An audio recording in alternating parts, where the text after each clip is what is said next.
Hello, എല്ലാവർക്കും പരമ്പരയിലേക്ക് സ്വാഗതം. ഇന്ന് നമ്മുടെ നവരാത്രിയുടെ അവസാനത്തെ ദിവസമാണ്, 9ാമത്തെ ദിവസമാണ്.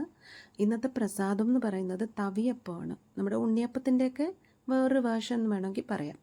സിമ്പിളായിട്ടും വളരെ ഈസി ആയിട്ടും തയ്യാറാക്കി എടുക്കാൻ പറ്റുന്ന നല്ലൊരു സ്നാക്കാണ് കേട്ടോ ഇത്.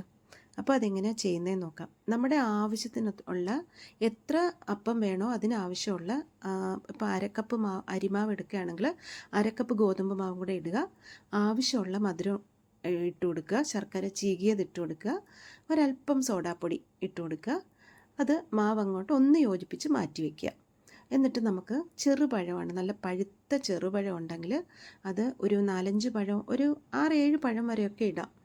2-3 പഴം ഉള്ളെങ്കിൽ കുഴപ്പമില്ല. അത് നന്നായിട്ടൊന്ന് ഉടച്ചതിന് ശേഷം സ്മാഷർ വെച്ചോ കൈ വെച്ചോ നന്നായിട്ടൊന്ന് ഉടച്ച് ആ മാവിൻ്റെ കൂടെ ചേർത്ത് അല്പാൽപ്പമായിട്ട് വെള്ളം ഒഴിച്ചു കൊടുത്ത് ഇഡ്ലി മാവിനെക്കാട്ടിയും അല്പം കട്ടിയുള്ള പരുവത്തിന് നമുക്ക് ബാറ്റർ തയ്യാറാക്കിയെടുക്കാം. ലൂസായി പോവരുത്, കാരണം നമ്മളിത് അപ്പക്കാരയിലൊന്നും അല്ല ഒഴിക്കുന്നത്, സ്പൂണോ തവിയോ ഒക്കെ വെച്ചാണ് നമ്മൾ ഒഴിച്ചു കൊടുക്കാൻ പോകുന്നത്. അതുകൊണ്ട് ഇതുപോലെ ഒരു കൺസിസ്റ്റൻസിയിൽ മാവ് ബാറ്റർ റെഡിയാക്കിയതിന് ശേഷം ഒരു 2 മണിക്കൂർ ഒന്ന് റെസ്റ്റ് ചെയ്യാൻ വയ്ക്കാം. അതിനുശേഷം ഒരു 2 മണിക്കൂറിന് ശേഷം നമ്മൾ ചീനിച്ചട്ടിയിൽ എണ്ണ ഒഴിച്ച്, ഇപ്പം ഞാൻ പൂജയ്ക്കായതുകൊണ്ട് ഒരേ ചീനിച്ചട്ടി തന്നെയാണ് ഉപയോഗിക്കുന്നത്. നമ്മൾ അല്ലെങ്കിൽ നമുക്ക് നോൺ സ്റ്റിക്ക് കല്ലിലോ ചട്ടിയിലോ ഒക്കെ ചുട്ടെടുക്കുകയാണെങ്കിൽ കുറച്ചുകൂടി ഈസി ആയിട്ട് നമുക്ക് ചുട്ടെടുക്കാൻ പറ്റും.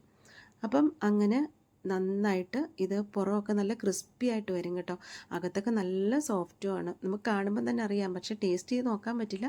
പൂജ കഴിഞ്ഞതിന് ശേഷം നമ്മളത് ടേസ്റ്റ് ചെയ്ത് നോക്കുമ്പോഴത്തേക്ക് ഭയങ്കര ടേസ്റ്റുള്ള ഒരു അപ്പമായിരുന്നു അത്.